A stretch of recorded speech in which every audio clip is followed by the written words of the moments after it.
안녕하세요. 저는 30대 초반 여자입니다. 라디오보다는 이렇게 현실적이고 공감이 더 잘 되는 사연 채널을 즐겨 듣고 있어요. 물론 들으면서 제가 사연을 보낼 날이 올 줄은 몰랐지만요. 저는 평범한 중소기업에서 회사원으로 근무하고 있습니다. 저와 결혼을 앞두었던 전 남자친구도 다른 중소기업에 다니고 있었고 저보다 월급은 많이 벌고 있어요.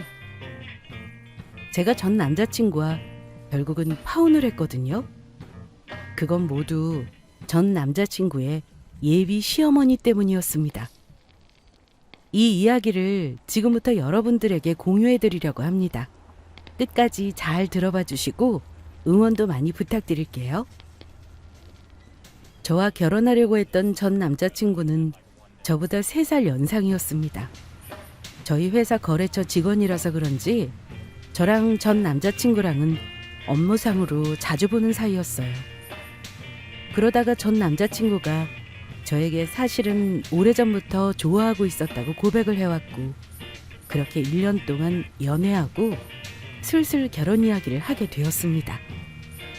저도 전 남자친구가 결혼할 사람으로 괜찮은 사람이라고 생각했고 무엇보다도 저한테 항상 변함없이 잘해주고 먼저 좋아해준 점이 참 마음에 들었어요. 그래서 저희 친정에 대해서도 서슴없이 말했었죠. 전 남자친구를 믿으니까 했던 이야기였고 좋게 생각할 수 있는 포인트가 되기도 하니까요.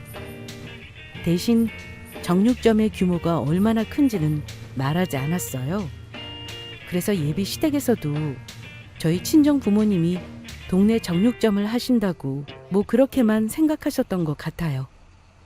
그러니 저의 월급이 남자친구보다 적다고 그렇게 계속 은근히 괴롭히려고 하셨겠지만요. 우리 부모님은 정육점을 운영하고 계셔. 홈페이지는 내가 만들어드렸는데 그 홈페이지 운영하면서 거기서 주문도 받고 나름 규모가 커졌지. 도와드리길 완전 잘했다니까. 역시 우리 희진이는 못하는 게 없다니까. 그래서 내가 그 모습에 반했잖아. 물론 얼굴도 예쁘지만 일도 잘하고 똑 부러지는 것 때문에 안 빠지려 해도 안 빠질 수가 없었다고. 그렇구나. 부모님께서 정육 좀 크게 하시는구나. 하여간 못 말린다니까 그놈의 콩깍지. 나야 뭐 좋지만. 설마 나한테도 영업 멘트 치는 건 아니지? 아이 당연하지. 영업직이라도 난 빈말은 안 한다고. 내 마음은 진심인데 이러면 서운해? 알겠어. 믿지 믿어. 농담이야. 나는 우리 희진이가 정육점집 딸이든 구멍가게집 딸이든 다 상관없어. 희진이니까 내가 반한 거고 희진이니까 내가 이렇게 매번 달려가고 만나러 가고 하는 거니까. 알아. 나한테 진심이라는 거. 너도 장난친 거지. 충분히 알고 있어. 고마워. 아무래도 전 남자친구는 영업직이고 저는 사무직이어서 급여 차이가 조금 있는 편이었습니다. 회사에서는 제가 맡은 업무를 충실히 했고 퇴근하고 나서나 주말을 이용해서 저는 홈페이지 만드는 일을 하고 있었거든요. 그런데 그걸로 얼마나 버는지는 전 남자친구한테 말을 안 했었죠. 전 남자친구가 생기고 나서는 전 남자친구랑 연애하면서 놀러 다니기 바빠서 당분간 홈페이지 만드는 일은 안 하기도 했고요. 전 남자친구는 결혼 이야기를 슬슬 꺼내더니 곧바로 프로포즈를 해왔습니다. 저도 수줍게 웃으며 전 남자친구의 진심 어린 프로포즈를 받아줬고요. 그렇게 결혼 준비를 하며 상견례 일정도 잡게 되었습니다. 그런데 문제는 사실 이때부터 시작이었던 것 같아요. 그때 그냥 확 접어버렸어야 하는 건데 안일하게 대처하다가 결국 늦게 파혼을 하게 되었습니다. 전 남자친구가 프로포즈를 하고 시간이 얼마 지나지 않아 어느새 상견례 당일이 되었고 저희 친정 부모님은 직원들에게 잠시 맡겨두고 상견례를 위해 시간을 일부러 내주셨어요. 그런데도 예비 시어머니는 가장 늦게 상견례 자리에 도착하시더라고요. 무슨 회사를 다니시는 것도 아니신데, 심지어 회사를 아직 다니고 계시는 예비 시아버지께서 먼저 도착해서 기다리고 계셨는데도 말이죠. 뭔가 급한 일이 있으셨나 보다 하고 이해하려고 했는데, 예비 시어머니가 도착하자마자 뱉은 말로 확실해졌습니다. 일부러 보여주기식으로 늦었다는 것을요. 지금 다 지나고 생각해보니까 정말 그때부터 예비 시어머니는 저희 친정 부모님을 포함한 저희 가족과 정말 결이 안 맞는 사람이었네요. 아이고, 다들 모여 계셨네요. 우리 아들이 돈을 그래도 좀 벌잖아요. 그래서 이번 상견례 때 아들한테 누가 되지 않도록 단정하게 차려입느라 시간이 조금 오버가 되었네요. 아니, 뭐 단장하는 건 미리미리 했어야지. 사람 참. 빨리 와서 앉아. 아이 참, 기다리게 해서 죄송합니다. 집사람이 좀... 아닙니다. 그럼 다 모였으니 식사를 시작할까요? 네네, 그럴까요? 벨 누를게요. 시작부터 돈 이야기를 꺼내면서 월급을 전 남자친구보다 적게 버는 저를 은근히 무시하는 투로 예비 시어머니가 계속 그러시더라고요. 자기 아들이 엄청나게 잘난 줄 아는 예비 시어머니가 참, 뭐랄까요? 웃겼습니다. 물론 저희 친정 부모님한테는 대놓고 뭐라고 하지는 않았지만 은근슬쩍 자기 아들을 계속 높이려고 애를 쓰더라고요. 우리 아들이 공부를 잘했는데 그래서 그런지 회사에서 승진도 빨리 하고 월급도 팍팍 오르고 인센티브도 말도 못하게 받고요. 아유, 네. 그러면 좋죠. 제 입으로 말하긴 뭐하지만 저희 딸도 어디 내다도 손색 없이 똑 부러지고 예의 바르고 흠잡을 데 없어서 1등 신부감이랍니다. 아이, 그럼요. 그래서 제가 먼저 고백하고 희진이한테 만나달라고 사정했잖아요. 이제 장모님이라고 부르겠습니다. 앞으로 잘 부탁드릴게요. 저희 희진이 예쁘게 길러주셔서 감사합니다. 아니 그래도 자본주의 세상인데 돈은 많을수록 좋잖아요. 더 잘 벌 수 있으면 더 좋죠? 저 충분히 벌고 있어요, 어머니. 희진아, 엄마랑 잠깐 화장실 좀 다녀오자. 네, 같이 다녀올게요. 식사들 맛있게 하고 계세요? 저희 친정엄마는 은근히 자기 아들보다 제가 돈을 적게 본다고 과시하는 예비 시어머니의 태도를 지적하면서 제가 뭐가 아쉬워서 그런 취급받으면서 굳이 이 결혼을 하려고 하냐고 하시더라고요. 같이 화장실 가자고 하셔서 따라 나갔더니 그런 말을 들으니 저도 속상하기는 했죠. 저도 저희 친정엄마가 반대하시는 결혼은 할 생각이 없었거든요. 하나를 보면 열을 한다니까. 지금부터도 저러는데 앞으로는 어떻겠어. 나는 솔직히 오서방은 마음에 들고 착실하게 사는 것 같아 좋다만 예비 시어머니 자리가 너무 별로잖아. 은근히 널 무시하는 게. 엄마가 그러니까 나도 너무 속상하네. 그치만 엄마, 내가 아직 말 안 해서 그렇지 실제로 내가 돈 못 버는 것도 아니고 또 예비 시어머니랑 다르게 예비 시아버지는 정말 날 예뻐하신다니까. 조금만 더 열린 마음으로 봐줘요. 네? 오늘 일단 상견례 자리 끝날 때까지 엄마 생각이 안 바뀌면 나도 이 결혼 다시 생각해 볼게. 응? 그래, 일단 나왔으니까. 아니, 나는 우리 오서방이 괜찮길래 예비 시어머니 자리도 괜찮은 줄 알았더니만.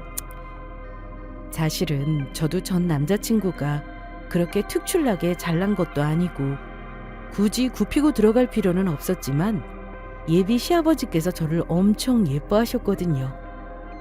화장실에서 그렇게 친정엄마와 짧게 이야기를 나누고 돌아오자 거짓말처럼 시아버지께서 분위기를 반전시키시더라고요. 그래서 참 감사한 마음이 들었죠. 그런데 따님께서 이렇게 예쁘게 생겨서 걱정이 많으셨겠어요. 이제 저희 동환이가 든든하게 남편 역할하면 걱정 없으실 겁니다. 둘이서 아이를 낳으면 얼마나 예쁘겠어요? 과찬이세요, 아버님. 그래도 감사합니다. 우리 예비 며느리도 한 미모하는데 다 사돈 닮아서 그런 거였군요. 사돈께서 미모가 굉장하시네요. 눈이 부실 정도네요. 그래서 제가 꽉 잡고 있죠, 이 사람을. 저는 저희 희진이랑 아내만 있으면 그 누구도 부럽지 않답니다. 어머, 사돈께서 참 보는 눈이 있으시네요. 칭찬으로 분위기가 다시 좋게 바뀌었고 예비 시아버지께서 저희 친정엄마의 미모까지 칭찬해 주셔서 분위기는 한층 더 좋은 쪽으로 흘러갔습니다. 게다가 예비 시아버지가 한마디를 하면 바로 깨갱하는 예비 시어머니를 보게 되었고 저는 더더욱 예비 시아버지한테 잘 보이면 결혼 생활에 큰 문제가 없겠다고 확신하게 되었습니다. 그렇게 친정 엄마께서도 상견례가 끝난 후에는 오서방이 자기 아버지를 닮아서 성격이 좋은 거였다면서 예비 시어머니는 마음에 안 들지만 제가 좋다면 오서방이랑 결혼 진행하라고 그러시더라고요. 그래서 저와 전 남자친구는 무사히 상견례를 마치고 드디어 정식으로 결혼 약속을 하게 되었습니다. 상견례 이후로 예비 시아버지께서는 틈만 나면 저녁을 사주시고 싶어 하셨고 저녁 식사를 하면서 나오는 이야기는 아이에 관한 것이었어요. 아이고 잘 먹네. 우리 예비 며느리가 먹는 것만 봐도 충분히 배부르구나. 나는 너희 결혼하면 손주 보는 걸 가장 우선시한단다. 저는 그 순간 왜 빨리 아이를 가지지 않느냐고 난리치는 시댁 식구들 때문에 스트레스를 받을 수도 있지만 그래도 어차피 아이를 가지는 거면 빨리 낳고 빨리 키우고 노년을 즐기자는 생각이 있어서 긍정적으로 대답을 해드렸습니다. 그럼요. 아버님께서 이렇게 원하시고 또 저도 아이를 낳을 거면 빨리 낳아서 빨리 기르고 싶어서요. 저희가 금방 손주 안겨드릴 수 있게 노력할게요. 그게 정말이냐? 요즘은 다들 애 안 낳는다는데 우리 예비 며느리는 생각이 남다르네 남달라. 내가 아주 든든하다 든든해. 한우 더 시키자. 어떤 부위 좋아하니? 어머 정말요? 저는 다 좋은데 특히 꽃등심을 제일 사랑한답니다. 그럼 감사히 먹겠습니다. 그래 다 시키렴. 여기요. 꽃등심 3인분 주세요. 우리 예비 며느리 마음껏 먹으려고 내가 아직도 회사 잘 다니고 있는 거지. 기분이 너무 좋구나. 좋아. 그러자 예비 시아버지께서는 전보다 저를 더욱 예뻐하며 귀하게 여기셨죠. 그러나 예비 시어머니는 저의 아이를 빨리 낳겠다는 말에도 전혀 달라진 것 하나 없이 은근히 무시하고 구박하려고 했습니다. 아니 다 좋은데 말이다. 그렇다고 계속 앞으로 아이 낳고 설마 우리 아들 월급으로만 살겠다는 건 아니지? 그건 너무 염치가 없잖니? 네? 어머님 그런 서운한 말씀이 또 어디 있어요. 저도 일은 계속할 예정이지만 출산하게 되면 당연히 출산 휴가도 사용하고 해야죠.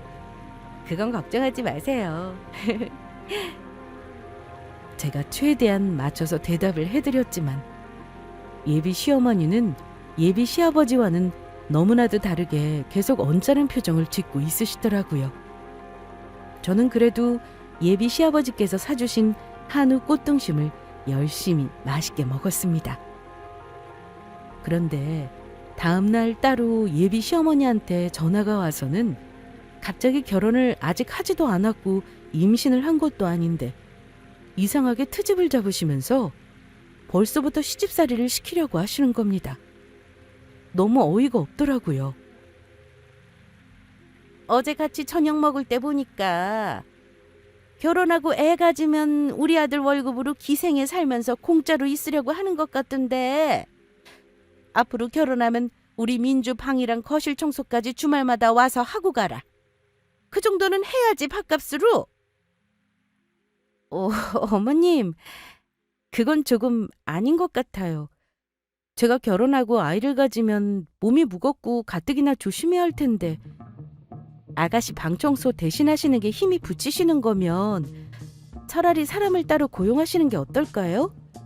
뭐야? 너는 요즘 돈 무서운 줄도 모르냐? 청소하는 사람을 주말마다 쓰면 돈이 얼마나 나가는지는 알고나 하는 소리냐? 예비 시어머니가 와서 하라고 하면 네 알겠습니다 하고 하는 거지. 어쩜 그렇게 토를 달고 있니? 청소하는 사람을 쓰면 돈 네 많이 들겠죠. 그럼 저도 일당 주실 거 아니면 주말에 청소하라고 부르시는 건 아닌 게 되겠네요? 뭐야? 아니 이게 내 말에 하나하나 토를 꼭... 그 순간 마침 퇴근하고 오신 예비 시아버지가 무슨 일이냐고 묻자 예비 시어머니가 깨갱하면서 아무 말을 안 하고 그냥 끊으시더라고요. 정말 이렇게 싱겁게 예비 시아버지한테 떳떳하지 못하게 저를 괴롭히려고 하시다니. 예비 시아버지한테 제가 잘 보이면 앞으로도 제 편을 들어주실 거고 그러면 시집살이를 시키려는 예비 시어머니한테도 자유로울 수 있을 거라고 생각했습니다. 그렇게 아무 말 없이 넘어갔길래 저도 괜히 전 남자친구한테 말하면 전 남자친구가 신경 쓸까봐 말을 안 하고 넘겼어요. 그런데 얼마 후 저한테 따로 결혼 혼수랑 청첩장 때문에 말할 게 있다고 굳이 저녁 전에 오라고 하시더라고요. 퇴근하고 저녁 때 가서 상의하면 안 될까요? 제가 당일 반차 쓰는 건 조금 어려워서요. 아니 결혼 앞둔 예비 신부가 그럴 수도 있지. 다 이해해 줄 거니까 얼른 반차든 연차든 쓰고 우리 집으로 튀어와라. 급하게 결정할 일이 있으시다는 거죠? 네 알겠습니다. 제가 반차 쓰고 최대한 빨리 가볼게요. 그렇게 부랴부랴 반차를 내고 예비 시댁집으로 갔더니 예비 시댁집에서 삼겹살 냄새가 솔솔 나더라고요. 그래서 이 냄새가 뭐냐고 물으니까 예비 시누이랑 예비 시어머니가 둘이서만 삼겹살을 구워서 아주 개걸스럽게 먹고 있었습니다. 제가 묻는 말에 대꾸도 안 하고 맛있다며 먹기만 하시길래 제가 삼겹살 불판에 가스를 꺼버렸습니다. 그랬더니 그제야 저를 쳐다보며 대꾸를 해주시더라고요. 급하게 결혼 관련해서 정할 게 있다고 하셔서 어렵게 반차까지 쓰고 왔는데 왜 대답도 안 해주시고 말없이 삼겹살만 드시고 계시나요? 우리 아들이 버는 돈이 얼마인데 염치도 없이 받아먹기만 하려고 하고? 너 이렇게 돈도 계속 조금 벌 거면 앞으로 우리 집에서 사는 고기는 먹을 생각도 말아라. 그 순간 얼마 전 예비 시아버지께서 한우를 사주신 일이 생각이 나서 저도 모르게 소름이 돋았습니다. 그걸 곱깝게 생각하고 저한테 일부러 먹을 거로 그것도 삼겹살로 무안을 주는 거였으니까요. 게다가 예비 시누이는 옆에서 가만히 있다가 저한테 한 점 먹어보라고 말도 안 하고 그저 묵묵히 자기 입으로 삼겹살만 쳐놓더라고요. 정말 기가 차서 말도 안 나오는 상황이었습니다. 예비 시어머니와 예비 시누의 그런 모습에 너무 화가 나서 저는 예비 시어머니한테 쏘아붙였죠. 정말 너무하시네요. 그럼 제가 한번 말씀드려볼까요? 어머님이야말로 아버님 돈으로 평생 사셨으면서 직장 다니고 있는 저한테 뭐가 그렇게 당당하신가요? 그리고 그깟 삼겹살 정도는 제가 번 돈으로 얼마든지 실컷 사 먹을 수 있습니다. 그렇게 제가 들이받자 예비 시어머니는 저한테 고기 못 먹어서 환장한 귀신이 붙었냐며 정육점집 딸이 더 한다고 퇴퇴퇴 침 뱉는 신유까지 하더라고요. 정말 유치원생도 이렇게 약을 올리려고 하지는 않을 텐데 만감이 교차하더라고요. 저는 예비 시어머니의 무개념 행동에 너무 화가 나서 이번에는 전 남자친구에게 이야기를 해야겠다고 생각했습니다. 그리고 그 즉시 삼겹살 냄새가 진동하는 예비 시댁집에서 나와버렸죠. 나 솔직히 오늘 이런 일 당하고 나니까 어떻게 해야 될지 모르겠어. 솔직한 심정으로는 어머님을 계속 보고 살아야 하는데 이 결혼을 해야 하는 걸까 그런 생각까지 들려고 해. 그랬더니 전 남자친구가 미안하다면서 자기 엄마가 조금 유별난 구석이 있다고 삼겹살보다 더 맛있는 소갈비를 사오겠다고 하더라고요. 그러고는 바로 퇴근하면서 소갈비를 진짜로 사다 줬고요. 미안해 정말로. 우리 엄마 대신 내가 몇 번이고 사과할게. 그러니까 제발 마음 풀어주라. 나한테는 우리 희진이밖에 없는데, 응? 진짜 소갈비 사왔네? 그래, 고기는 돼지보다 소지. 이렇게 내 마음에 쏙 드는 선물도 사오고 고마워. 그런데 바로 전 남자친구 회사에서 전화가 왔습니다. 전 남자친구는 회사에 급한 일이 생겨서 다시 가봐야 되는 상황이 되었죠. 미안해, 내가 구워주고 싶었는데 일단 혼자라도 구워 먹고 있어? 알겠지? 금방 마치고 올게. 에이, 괜찮아. 회사에서 부르는데 가봐야지. 미안해하지 않아도 돼. 알겠어. 맛있게 먹고 있을게. 잘 다녀와. 저랑 전 남자친구랑 그때 미리 구한 신혼집에 같이 결혼 준비를 하면서 살고 있었거든요. 그런데 전 남자친구가 회사로 다시 가고 한 15분쯤 지났을까요? 아니 도대체 어떻게 귀신같이 알았는지 저희 신혼집에 예비 시어머니가 찾아왔습니다. 저는 문을 열어주기 싫었지만 그래도 여기까지 오신 건 다 이유가 있겠지 하면서 문을 열어드렸죠. 그때 혹시나 사과를 하시려나 기대했던 게 저의 큰 착각이었더라고요. 아니, 이 소갈비는 또 뭐냐? 돈도 조금 버는 게 이 소고기가 목으로 넘어가? 응? 아직 결혼도 안 했는데 벌써부터 우리 아들 돈을 물 쓰듯이 쓰는구나. 우리 아들 돈으로 먹지 말고 너희 친정 가서 고기 달라고 해라. 청육점 하신다면서. 오자마자 발견한 건 전 남자친구가 예비 시어머니 때문에 속상해하는 저의 기분을 풀어주려고 저 먹으라고 사온 소갈비였습니다. 그걸 보면서 호통을 치는 예비 시어머니를 보니 저는 너무 어이가 없었죠. 먹을 거 가지고 치사하게 구는 예비 시어머니가 너무 진절머리가 나더라고요. 그럼 그렇게 잘나신 아드님이 사온 소갈비 가져가세요. 그럼 되는 건가요? 당연하지. 포장도 안 뜯은 새 거구만. 우리가 가져가서 오늘 저녁으로 먹을 테니까 너는 결혼식 전까지 다이어트나 해라. 예비 시어머니는 그 소갈비를 들고 예비 시댁집으로 바로 슝 가버렸습니다. 그리고는 그날 저녁으로 아마 예비 시누이랑 예비 시아버지랑 같이 구워 먹은 것 같더라고요. 당연히 예비 시아버지께서는 그걸 저한테서 뺏어온 거라는 걸 알 길이 없으셨죠. 그렇게 전 남자친구가 급한 회사 일을 마치고 돌아오자 그동안 있던 일을 말할 수밖에 없었습니다. 나 먹으라고 사다 준 그 소갈비 나한테서 뺏어다가 어머님이 시댁 식구들이랑 먹은 것 같아. 아까 우리 집 오셔서 그 소갈비 당신 돈으로 산 거니까 먹지 말라고 가져가셨어. 돌아온 전 남자친구에게 말하자 전 남자친구는 믿을 수 없다는 표정으로 그게 정말이냐면서 다시 한번 예비 시어머니가 유별나게 저를 구박하는 거에 대해 사과했습니다. 나는 솔직히 당신은 좋은데 어머님이 계속 이런 식이면 이 결혼 다시 생각해 볼 수밖에 없어. 우리가 파혼하면 그건 다 당신 어머님 때문인 거야. 그것만 알아도. 미안해. 내가 앞으로 다시는 그런 일 없게 중간에서 잘할게. 응? 나 믿고 한 번만 더 지켜봐줘. 그렇게 저한테 신신당부를 하는 전 남자친구를 봐서 저는 마지막으로 한 번만 더 넘어가 주기로 했습니다.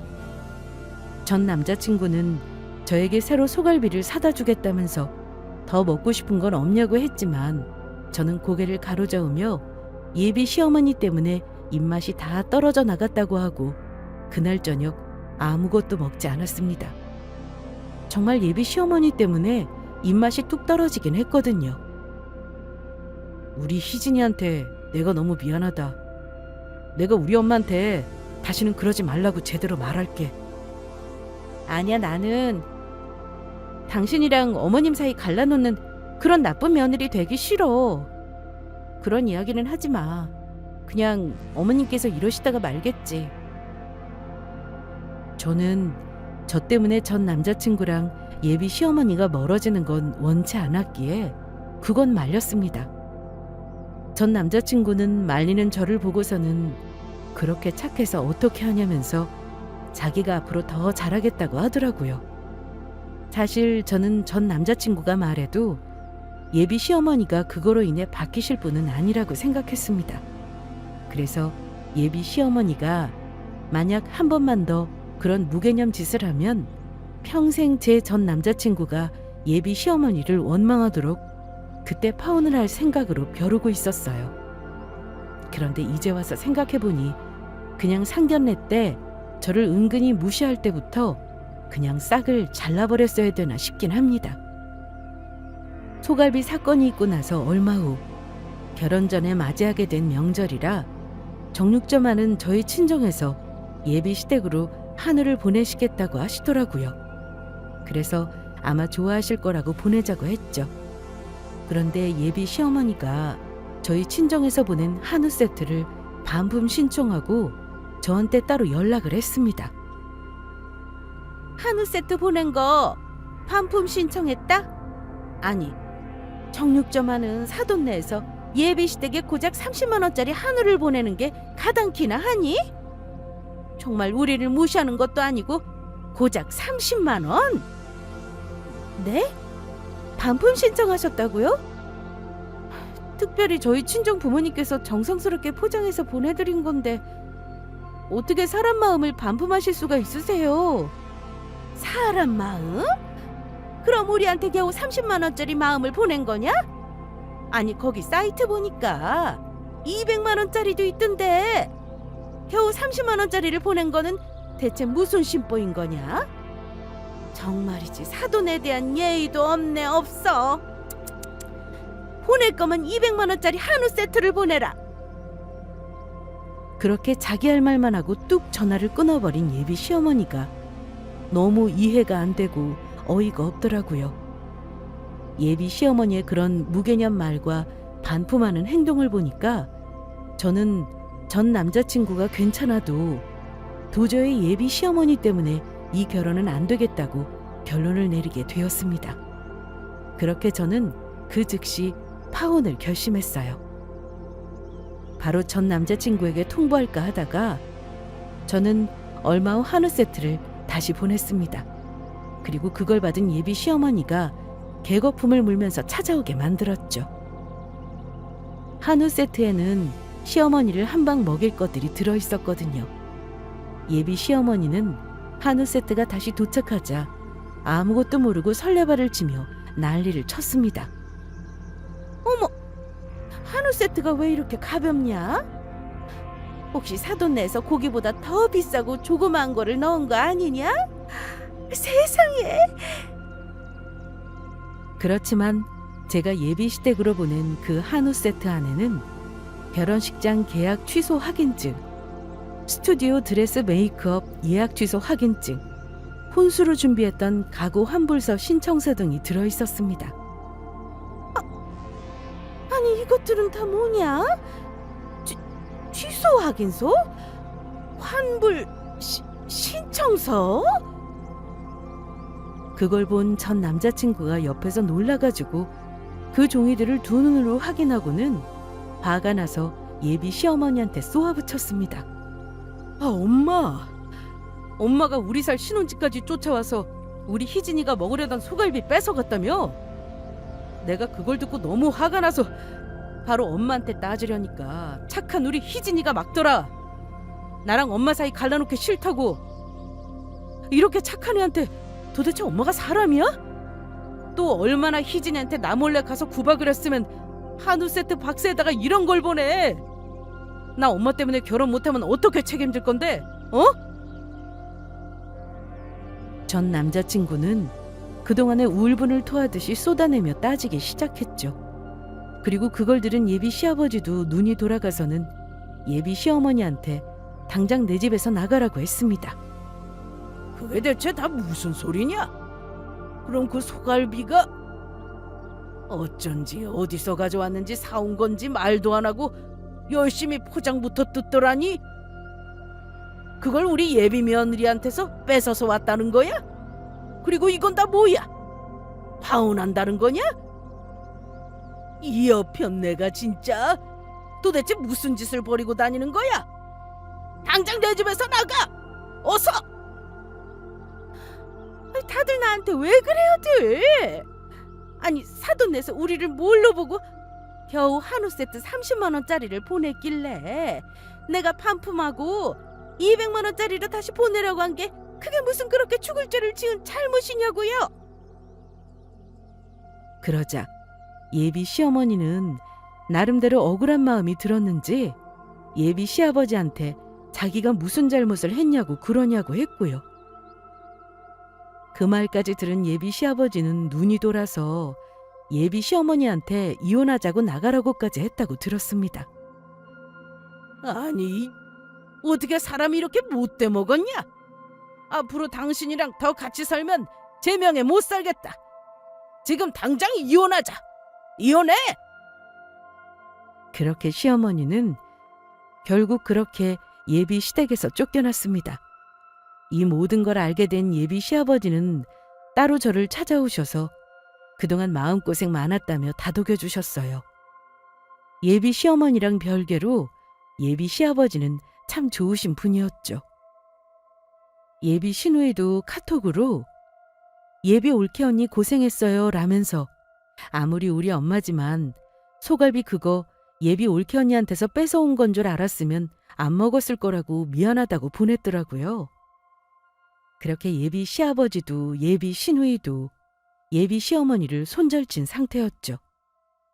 전 남자친구도 당연하게도 예비 시어머니의 욕을 하면서 저에게 자기가 조금 더 일찍 개입하고 그랬어야 했는데 미안했다고, 아빠가 엄마랑 이혼한다고 하신다고, 우리 파혼은 없던 일로 하자고 그러더라고요.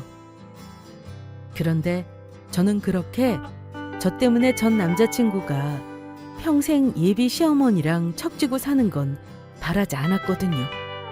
물론 예비 시어머니 잘못이 분명히 있지만요. 그렇다고 그런 예비 시어머니와 가족이 되는 것도 싫었고요. 이래서 결혼은 식장 들어가기 전까지 모른다는 말이 나온 걸까요? 저는 파혼하기로 한 저의 결심을 다시 돌리지 않았습니다. 예비 시어머니는 그렇게 예비 시댁집에서 쫓겨난 후로 다시 들어가기는 했지만 시댁집에서 사람 취급도 못 받고 그렇게 있다고 예비 시누이가 계속 카톡으로 알려주더라고요. 제 입장에서는 솔직히 쪼잔하게 먹는 걸로 그러는 예비 시어머니가 꼴불견이었는데 제대로 복수는 성공해서 아주 통쾌했습니다. 그런데 자꾸 예비 시누이가 이제 그만 우리 오빠랑 파혼 취소하고 다시 결혼하면 안 되냐는 말에 마음이 무거워졌죠. 예비 시누이도 상황이 이렇게 되자 솔직히 엄마가 너무한 거 아니냐면서 예비 올케 언니한테 진작 좀 잘하지 왜 일을 이 지경으로 만들었냐고 틈만 나면 묻는다고 하더라고요. 예비 시어머니는 저한테 따로 찾아와서 다시 한번 붙잡았습니다. 그래, 네가 이겼다 이겼어. 이제 좀 그만할 때도 되지 않았냐? 얼른 지금 우리 집으로 가자. 우리 집에 와서 우리들이 화해했다고 선언이라도 해. 그래야지 내가 살겠다니까. 좀 속 좁게 굴지 말고. 예비 시어머니가 사과를 할 줄 알았던 저는 아직도 뻔뻔하게 제 탓을 하면서 얼른 자기가 살 길을 마련하려고 애걸복걸하는 예비 시어머니에게 사람으로서의 정마저 완전히 떨어져 나가게 되었습니다. 그래서 저는 그런 예비 시어머니를 비웃으며 그러게 왜 그렇게 먹을 걸로 사람을 서운하게 만들었냐고 자업자득 아니냐고 받아쳤죠. 그러자 예비 시어머니는 지금 시댁에서 자기 위치가 말이 아니라면서 한 번만 조금 좋게 넘어가자면 안 되겠냐고, 왜 이렇게 비싸게 구냐고 하더라고요. 아니요. 이미 늦었습니다. 이미 한참 늦었어요. 저희 신혼집에 와서 주말마다 청소하고 아이를 봐주신다고 해도 제 분이 안 풀리고 아직 한참 부족할 것 같거든요. 그랬더니 예비 시어머니가 덥석 그거라도 하겠다면서 주말에는 자기가 우리 신혼집 청소도 하고 아기 낳으면 아기도 봐주겠다고 하더라고요. 제가 만약 애를 낳는다면 당신 같은 할머니 닮을까봐 절대 안 맡기죠. 절대 싫습니다. 돈 밝히고 먹을 거로 차별하는 못된 시어머니랑 한가족 될 일은 앞으로도 평생 없을 거니까 이제 그만 가주세요. 뭐야? 그러면 처음부터 아예 생각이 없다고 하든가. 왜 이랬다 저랬다 해서 사람 오고 가게 만드냐? 응? 너는 양심이 있냐 없냐? 저는 계속 파혼 물을 생각 없다고 말씀드렸는데 저 말고 다른 사람이랑 이야기하셨나요? 그리고 저희 친정 부모님 앞에서나 제 앞에서 은근히 아드님 자랑했던 거 다 기억해요. 당신 아들이 그렇게 잘났으면 뭐 아파트 한 채라도 있으신가요? 저는 10억짜리 아파트 있거든요. 그러니까 예비 시어머니의 표정이 굳어지면서 지금까지 본 것 중에 가장 화난 표정을 지으면서 난리를 치더라고요. 아니, 너는 그걸 왜 이제 얘기했냐? 지금 어른 놀리냐? 응? 한때 네 시어머니가 될 뻔한 사람한테 어른한테 그렇게 사기를 쳐도 되는 거냐? 우리 동안이도 모르는 눈치던데. 저는 말을 안 한 거지 범죄를 저지른 것도 아닌데요? 이렇게 중요한 건 결혼하고 깜짝 발표를 하려고 했죠. 그런데 다 물거품으로 만드셨네요. 이제 아드님 불쌍해서 어떻게 하실 거예요? 그 원망 평생 받으면서 살아보세요, 어디? 그렇게 저는 사이다 한 방 먹이고 파혼을 다시 되돌리지 않았습니다. 안 돼. 잠깐만. 내가 그동안 다 잘못했다. 그런데 그 10억짜리 아파트 정말 있는 거냐? 도대체 평범한 중소기업 다니는 애가 10억짜리 아파트는 어떻게 가진다는 거냐? 의심하고 믿기 싫으시면 믿지 마세요. 아마 상상도 못 하셨겠죠. 저 홈페이지 만드는 걸로 회사 다니는 거 외에 프리랜서로 수익이 어마어마하거든요. 당연히 아드님이랑 만날 때는 잠깐 쉬고 있었고 프리랜서로 번 돈으로 청약 당첨된 거 사두고 운 좋게 가격이 올랐거든요. 이제 이해가 좀 되세요? 당신 아드님이랑 제가 객관적으로 누가 더 잘 벌고 자산이 많은지? 그걸 진작에 말해줬더라면, 그랬더라면 내가 이렇게 너한테 트집 잡으면서 구박 안 하고 서로 평화롭고 얼마나 좋냐? 어? 감히 날 속여? 내가 너 그렇게 어른으로서 용서할 테니까 우리 아들이랑 다시 결혼해라. 제가 왜요? 혹시 계산이 안 되세요? 평소에는 그렇게 머리로 계산기 두들겨가면서 삼겹살이 어쩌네 소갈비가 어쩌네 한우 세트가 어쩌네 하시더니 당신 아들이랑 결혼하면 내가 손해인데 내가 왜? 나랑 상관없이 우리 아들이랑 결혼하려고 했었던 거 아니냐? 응? 내가 빠질 테니까 우리 아들이랑 살아. 제발. 이제 당신 아들 한 트럭 가져다 줘도 절대 결혼 안 할 건데요. 당신 아들인 건 변함없잖아요. 나보고 대체 어떻게 하라고? 어떻게? 망할 것. 결국 시어머니는 끝까지 제가 단호하게 파혼 결심을 꺾지 않자 결국에는 욕을 하면서 돌아가더라고요. 예비 시어머니는 결국 전 남자친구에게 제가 10억짜리 아파트가 있다는 걸 이야기를 했습니다. 이 소식을 들은 예비 시누이는 예비 시어머니한테 벼룩의 간을 빼먹으려고 했더라고요. 정말 그 엄마의 그 자식인 것 같습니다. 그게 진짜야? 나 진짜 우리 엄마 같은 시어머니 만날까봐 무서워서 결혼을 못하겠어. 엄마 그러니까 나 용돈이나 줘. 혼자 살려면 앞으로도 엄마가 나 생활비는 지원해줘야지. 뭐야? 너는 하여간 도움이 되는 게 하나도 없어. 하나도. 사실 예비 신우이는 아직 취직도 못하고 4년째 연애도 못하고 있는 백수였습니다.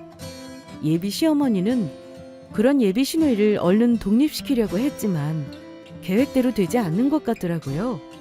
간간히 제가 답장을 안 해도 멍청한 예비 신우이가 자꾸 실시간으로 카톡으로 시댁집 상황을 중계해 주거든요. 야, 너는 네 나이가 몇인데 아직도? 너희 아빠한테 용돈 달라고 해서 쓰던가 해. 예비 시어머니가 예비 신우이를 내보내려 하자 신우는 이렇게 하소연을 했다고 해요. 아니 나도 그게 되었으면 진작 받았지. 아빠가 나까지 예비 올케 언니 괴롭힌 걸로 알아서 지금 용돈은커녕 독립해서 나가 살려고 한다니까? 이게 다 엄마 때문이잖아. 엄마가 책임져. 오빠 인생이랑 내 인생 둘 다 망치니까 좋아? 그래서 지금 예비 시누이와 예비 시어머니는 한숨을 푹푹 쉬면서 시댁집에서 죄인처럼 살고 있다고 예비 시아버지한테 어떻게든 다시 잘 보이려고 노력하는 중이지만 쉽게 돌아서지 않는다고 하더라고요. 엄마, 내가 평생 앞으로 우리 희진이보다 좋은 사람을 어떻게 만나겠어? 게다가 10억짜리 아파트까지 있는 굴러들어온 복을 걷어차버린 게 바로 엄마잖아. 난 로또 맞을 수 있었는데 이게 다 엄마 때문이야. 엄마가 내 인생을 망쳤다고! 전 남자친구는 예비 시어머니한테 시도 때도 없이 계속 난리를 치면서 모든 것에 의욕을 잃고 지금 방에 들어가서 몇 주째 집 밖으로 안 나온다고 들었습니다. 물론 전 남자친구한테는 미안하지만 엄마를 잘못 만난 걸 정말 어쩌겠어요. 게다가 10억짜리 아파트 듣고는 더 눈이 돌아서 난리친다는 걸 들으니까 저를 그리워한다기보다는 저의 배경, 저의 아파트 때문에 그런 우울증에 걸린 것 같다는 생각도 들더라고요. 언젠가 그게 신기루였다는 걸 깨달으면 전 남자친구도 다시 세상 밖으로 나오겠죠? 결국 전 남자친구도 자기 엄마를 안 닮은 건 아닌 것 같습니다. 그래서 저는 파혼하길 정말 잘한 것 같아요. 이제는 저도 다 잊고 더 좋은 가정 환경에서 자란 적어도 그렇게 돈으로 사람 무시하고 먹을 거로 차별하고 사람 마음을 호의로 받아들이지 않고 계산하는 시어머니나 시아버지가 없는 더 좋은 사람을 만나서 행복하게 잘 살고 싶어요. 끝으로 파혼을 고민하고 계시거나 파혼을 앞둔 분들이 혹시 있다면 파혼 유경험자인 저의 조언이 조금이라도 도움이 되었으면 하는 마음으로 몇 자 더 적어볼게요. 파혼은 상대방과 그 사람의 가족들과도 모든 관계를 끝내는 것이잖아요. 저도 특히 저에게 잘해주셨던 예비 시아버지와 관계를 끊게 될 때는 정말이지 눈물이 나기도 하더라고요. 그래도 여러분, 결혼은 인생에서 가장 특별한 선택 중 하나라고 할 수 있잖아요. 그래서 타협하고 제 마음의 소리를 귀 기울이지 않으면 후회를 하게 되는 것 같습니다. 물론 저의 선택이 추후 인생을 행복하게 만들지 않을 수도 있죠. 그런 불확실한 상황에서는 파혼을 결심하는 게 정말 어렵고 괴로운 결정이 되는 것 같아요. 저도 파혼이라는 결정을 내리기까지 많은 용기를 냈고 사실 속으로는 몇 번이고 결심을 번복했거든요. 그래서 우선 이러한 파혼 결정을 내려야 하는 이유가 분명한지 되짚어 보셨으면 좋겠어요. 저의 경우에는 예비 시어머니가 가장 큰 복병이었죠. 그리고 그 가족의 유대감을 평생 해치면서 살고 싶지 않았고요. 그렇게 생각을 정리하니까 파혼이라는 결심을 결국 결혼 준비로 다시 되돌리지 않을 수 있었던 것 같아요. 저는 이런 파혼을 앞둔 상황에서 친정 부모님한테 사실 많은 조언과 이야기를 나누었거든요. 저희 엄마한테 딱 한우 세트 이야기를 드리니까 역시 상견례 때부터 알아봤다고 하나를 보면 열을 하는 거라고 하시면서 저의 파혼을 지지해 주셨어요. 친정아빠도 당연히 제 편을 들어주셨고요. 이렇게 파혼 과정을 겪으면서 무조건적인 제 편은 친정 부모님밖에 없다는 것도 다시 한번 몸소 느끼게 되었고요. 앞으로 저희 친정 부모님한테 더 효도하고 친정 부모님이 온 마음으로 환영하는 그런 상대와 제 남은 인생의 미래를 약속하고 싶어졌습니다. 조언은 여기까지 하고요. 지금까지 저의 사연을 끝까지 들어주셔서 감사합니다. 여러분들께서 저의 사이다 파혼 이야기를 듣고 어떻게 느끼셨을지도 궁금해요. 사실 몇 번이고 전 남자친구를 보고 그냥 다시 결혼 준비를 할까 고민했었는데 예비 시어머니에게 10억짜리 아파트 이야기를 하면서 한방 먹인 후로 전 남자친구가 우울증에 걸렸다는 걸 들으니까 뭔가 그동안 알아왔던 전 남자친구가 소박하고 돈보다 사람 냄새가 나는 진국이라고 생각했는데 그 믿음이 와장창 깨졌거든요. 물론 전 남자친구한테 악감정은 없습니다. 이제는 전 남자친구가 털고 일어나서 또 자기와 잘 맞는 그리고 예비 시어머니가 괴롭히지 않을 수 있는 사람 만나서 행복했으면 좋겠어요. 그게 저는 아니었으면 하고요. 그 마음에는 역시 지금 생각해봐도 변함이 없는 걸 보니 정말 파혼을 잘 선택한 것 같습니다. 저 잘한 선택 맞겠죠? 파혼한 지도 벌써 6개월이 지났네요. 이제 새로운 사람 잘 만나서 행복한 연애하고 좋은 결혼할 수 있도록 많은 응원 부탁드리겠습니다. 들어주신 여러분들, 일상에 행복하고 좋은 일들이 가득하셨으면 좋겠습니다. 감사합니다.